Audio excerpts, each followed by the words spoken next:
Two guys in their early 50s with one dream to achieve middle-aged sporting glory.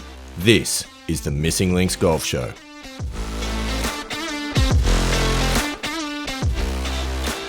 G'day Pilgrims, welcome back to the Missing Links Golf Show. This is Andy Walker, flying solo this week as Mr. Hinks is a little bit unwell. So I'm do a bit of an overview on the US Open that finished over the weekend. Steve and I were back to cover it in a bit more in depth, especially some of the bigger name players, the likes of Scotty Scheffler and Bryson DeChambeau, John Rahm, just about their performance and where we see sort of golf heading for them. But I just want to cover off just on the guys on the leaderboard, what I saw, what I loved about the final round, what I loved about the golf course, and then finishing off with a very important question in that who's a bigger book, Rory McIlroy for not showing up to the media or Steve Hinks for not actually showing up to this podcast. So let's get into it. So as we know, JJ Spaun, US Open champion. What an epic final putt on 18. I think that's going to go down in history as one of the greatest shots, well, not just in US Open history, but in major golf history. I mean, JJ Spaun talked about having his own great moment. He talked about the chip in from Tiger in the US Masters on the 16th. He talked about Nick Taylor's massive putt in the Canadian Open a couple of years back. And he said how cool it was for him to have his own moment, and it's something that he's going to remember for the rest of his life. And but it's for me, it's not.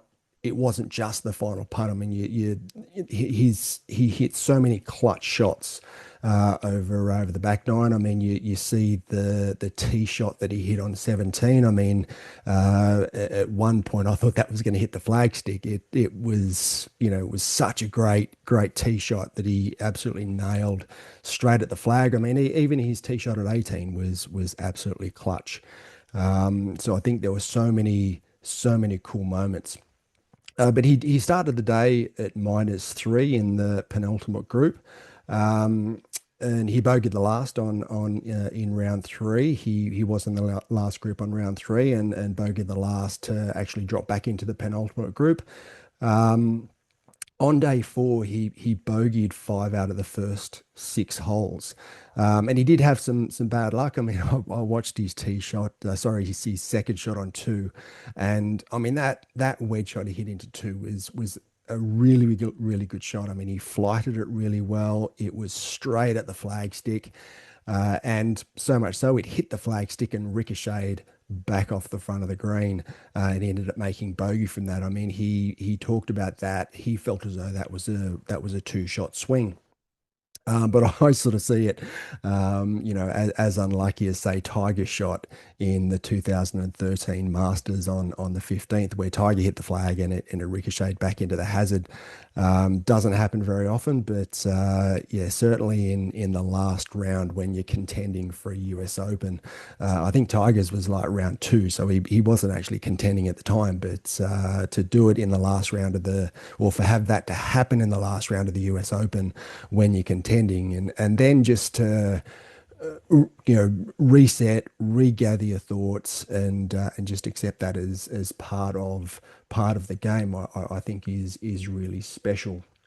But then again, I mean, it also balanced out on 18, where Victor Hovland hit his second shot literally a foot away from where JJ Spaun was, and gave JJ Spaun the exact line and the exact pace that he needed to hit his putt on 18. But I guess it's one thing to know the line and to know what the speed is, and the second thing is, especially under that sort of pressure where you have to 2-putt effectively to win, and then to go out and execute that, and obviously he did, and ended up with an absolutely epic moment in the game. And I think it was great to see. I think it was one of those moments where I think that we've seen him lose the playoff to Rory in the Players Championship, and yeah, you just sort of see it as a bit of a coming of age of a guy who's been a battler for a lot of his life,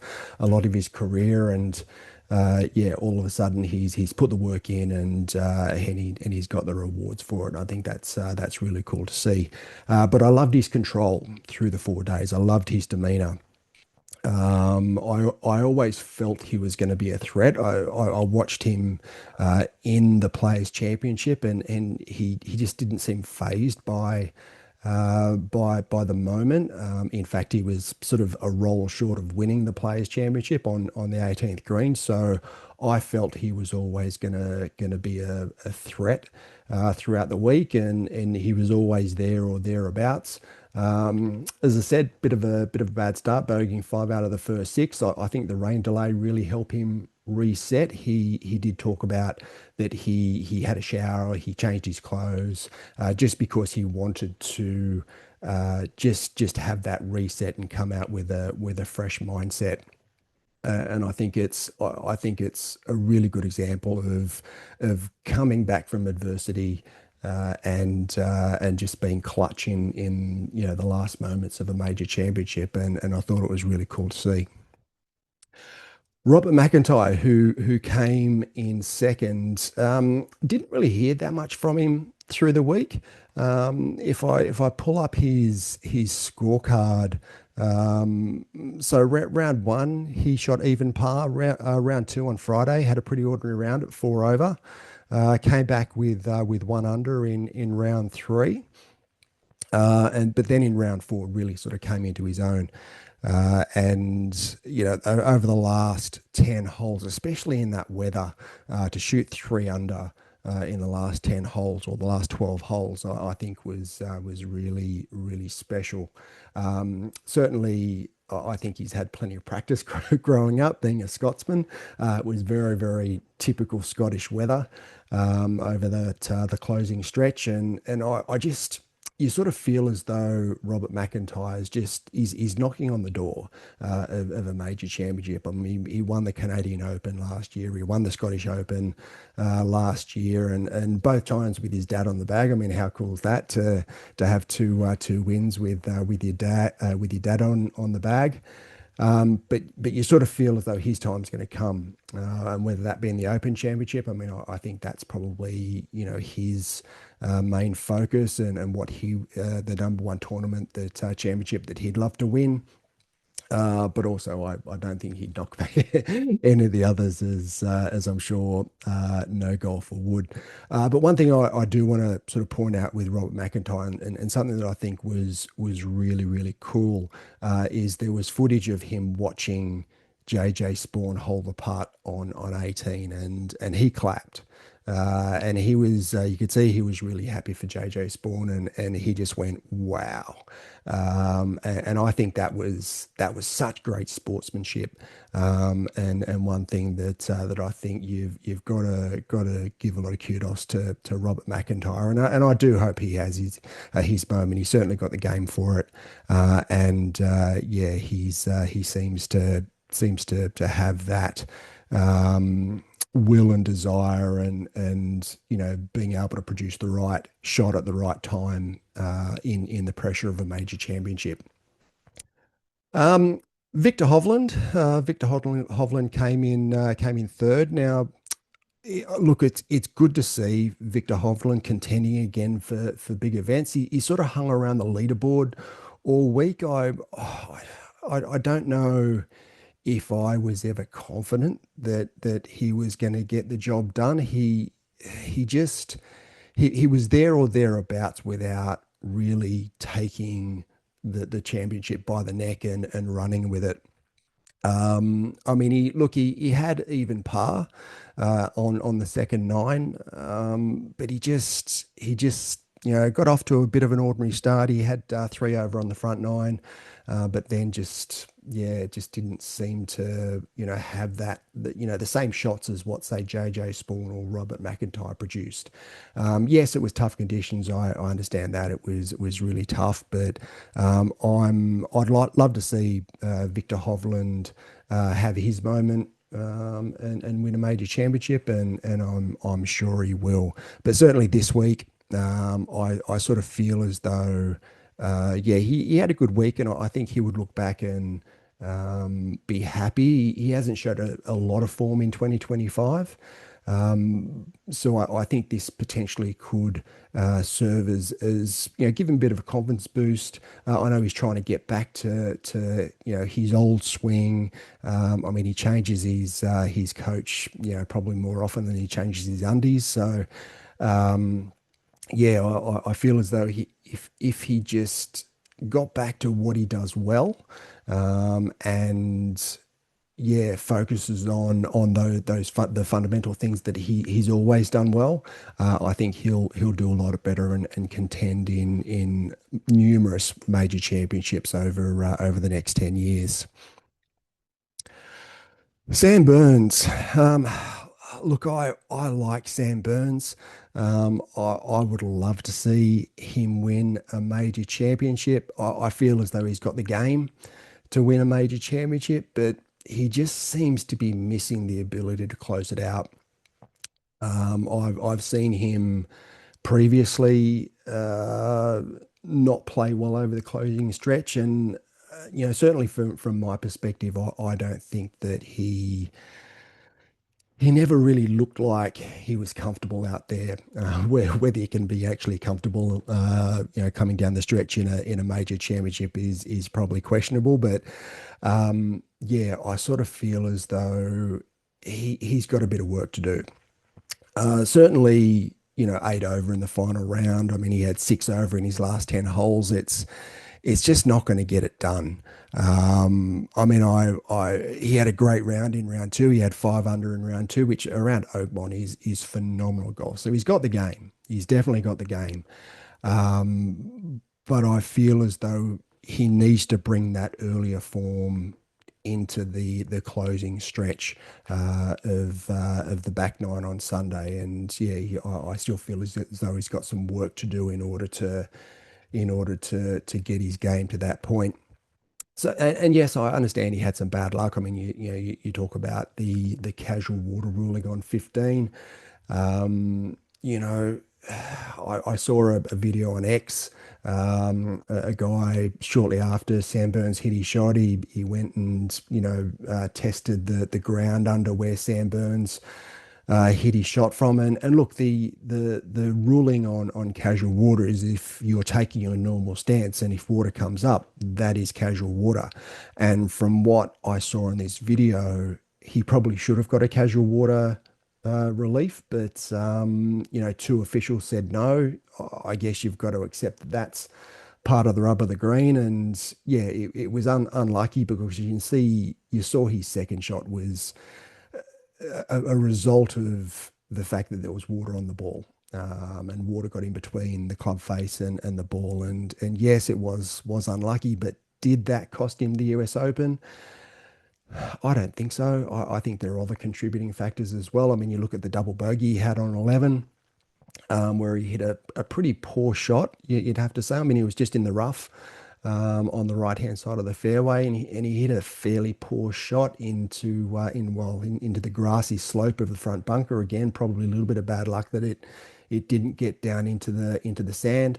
But then he airmailed the green into just horridly thick rough over the green. In fact, Adam Scott was in the same rough, and then he made double from there. So yes, he had a bit of bad luck with the casual water, but I think there was more to it than that. I think that certainly from my perspective, that he needs, yeah, just to work on his game, whether it's, working on his mental approach, whether it's just a matter of putting himself in that position more often. I'm not sure. But yeah, there just seems to be something missing for Sam Burns, and yeah, I hope he sorts it out. Then we have Adam Scott. Now, I think all of Australia were riding on Adam Scott's final round. Similar to Burns, just didn't seem to be able to deal with the adverse conditions. He was actually driving the ball really well that week, and I was fairly confident that he was gonna shoot a or play well and at least give himself a pretty good chance. But his driver just seemed to, certainly after the rain delay, his driver just seemed to leave him for really when he needed it the most. Um, he had six over in his last eight holes and ended up +9 for round four and +6 for the championship. And again, understand it was incredibly difficult conditions, but I don't think in any way, shape, or form that's going to get it done in any major. I sort of feel like if the weather stayed fine, it would have given him a better chance. I don't feel as though he handled the change of weather particularly well, and I think that he'll go back and have a bit of self-reflection, probably work on his game again. I believe he's just as motivated and just as keen to do well and come back and win another major championship. From what I understand, he feels as though he should be a multiple major winner, and I really hope he does. I think the Open Championship is probably his best bet. I know he did go very close. I think it was 2013 or 2012 that he bogeyed the last four holes to miss out. But yeah, I sort of feel as though the Open Championship might be his best option and best opportunity to win another major championship. Now, when it comes to Oakmont itself, look, there was lots of commentary that it was too tough, and I know that that's been a bit of a theme when the US Open Championship's been at Oakmont. I actually quite like it. Yes, it was really tough in round four, and maybe it sort of with the adverse weather conditions, it probably tipped it into being maybe a little bit too tough, but the guys that were one and two on the leaderboard, had under par over the closing stretch of holes. So it wasn't impossible.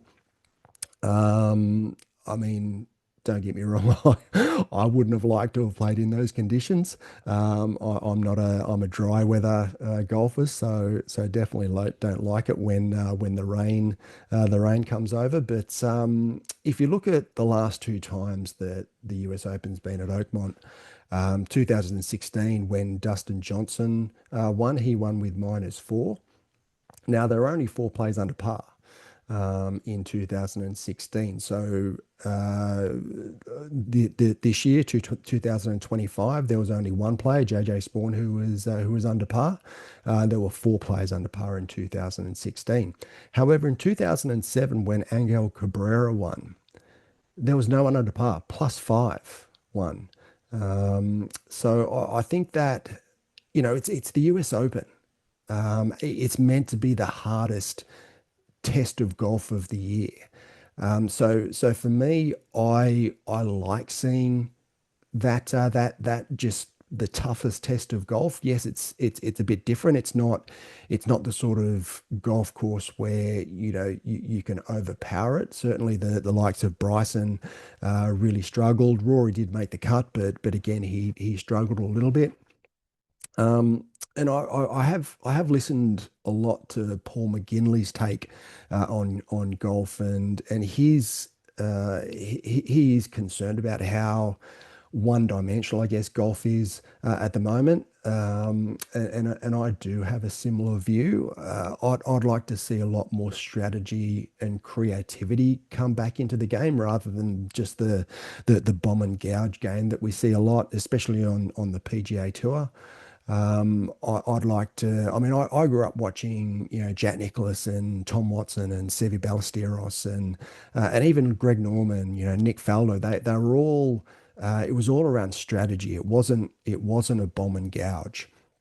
And that's what I like watching. I don't like watching golf as a one-dimensional sport. I watch as much of the European Tour or the DP World Tour as much as I do of the PGA Tour for that reason. So yeah, I like Paul McGinley's take on it. I know Steve and I are going to talk at some stage about the golf ball rollback. Um, not for this episode, but yeah, if there's been a couple of interesting perspectives we've had. If you want to listen, we had Sasha McKenzie on the show probably 12 months ago. He was on episode 32, I think it is. So if you want to go back and have a listen to what Sasha McKenzie has to say about the golf ball rollback. That was quite an interesting conversation. But personally, I think that there needs to be a lot more diversification around the way or the what we see on TV and the way that golf courses are set up, and whether that be through golf course setup, whether that be through a golf ball rollback or equipment changes. Yeah, I'm not sure what the answer is, but I certainly think it probably needs to be a combination of those things. But from my perspective, I really liked that it was a tough test of golf this week.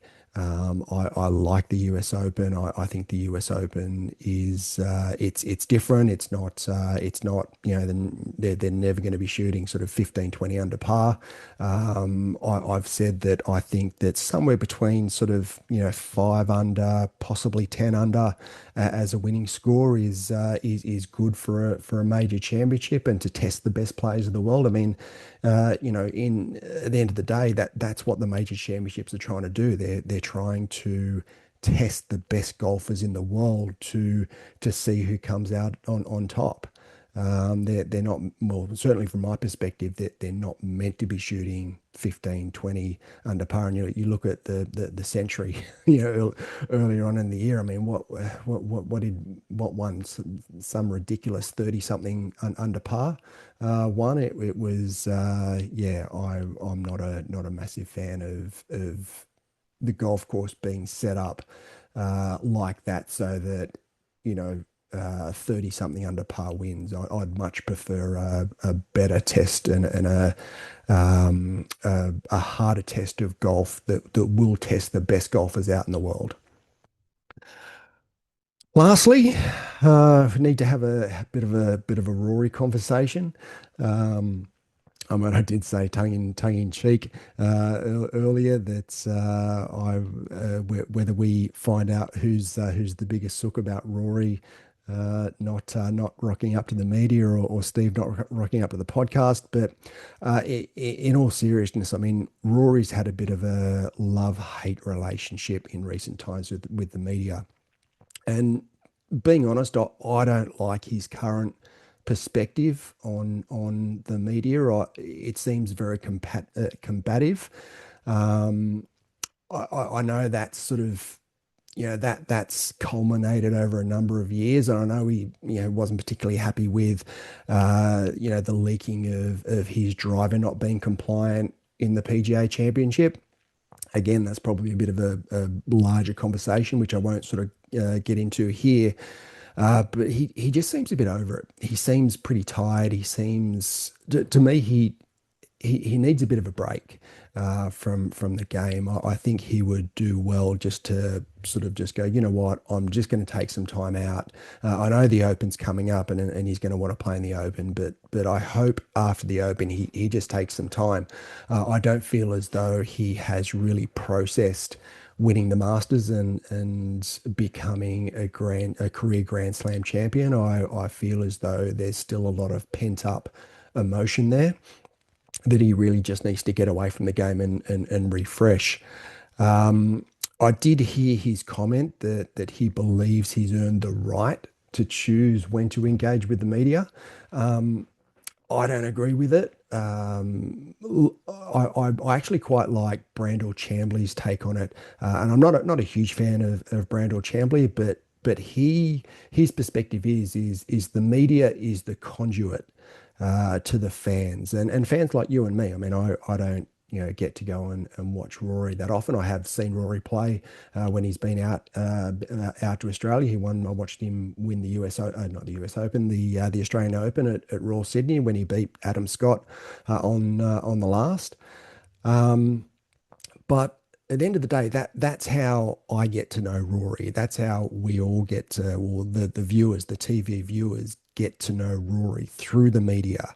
We get to hear what he has to say. We get to see how he feels. We get to, through the media, have a conversation with him. And while it's not directly, it's indirectly. But I listened to Rory's interview after the Masters, and it was sort of 20 to 25 minutes. I also listened to Justin Rose's interview after the Masters. I like to understand what the players are feeling, what they're going through. Um, just so I can, know them better and know, who they are as people, and I can frame it a little bit better in my mind as to how they perform. And I just feel as though Rory's sort of missing that perspective that he's not, and I know that there are guys in the media who have their own agenda and don't necessarily put the best take on their stories. There's going to be people like that in all walks of life. But at the end of the day, the fans, the viewers, they're the reason why big business puts millions and millions of marketing dollars into golf. And that's the reason why Rory and, Scotty Scheffler and, these guys, it's the reason they get the opportunity to earn millions and millions and millions of dollars and live a great lifestyle. So for Rory, or I know Colin Morikawa has the same perspective to say, I owe you nothing, which is what Morikawa said. I disagree with that because I don't think it's he's not saying that to the media, even though on face value that's what he thinks he's saying. He's really talking to the fans through the media, and that's Brandel Chambly's perspective, and I completely agree with that perspective. So I think there needs to be a bit of a wider conversation around how players engage with the media, because I don't, I just don't like where that's heading. You look at virtually any other sport on the planet where a lot of money is being paid to the players, and they go and talk to the media. It's mandatory that they go and talk to the media. So golf is in a bit of a unique position where they get to choose, but I'm not convinced that they're making the right choice at the moment. Anyway, Pilgrims, that's it from me. Steve will be back on deck with me next week. We'll have a bit of a larger conversation into some of the underlying themes of the US Open. I know Steve's got a couple of perspectives on the week, and I'll look forward to catching up with you guys then. Until then, rock out, Pilgrims.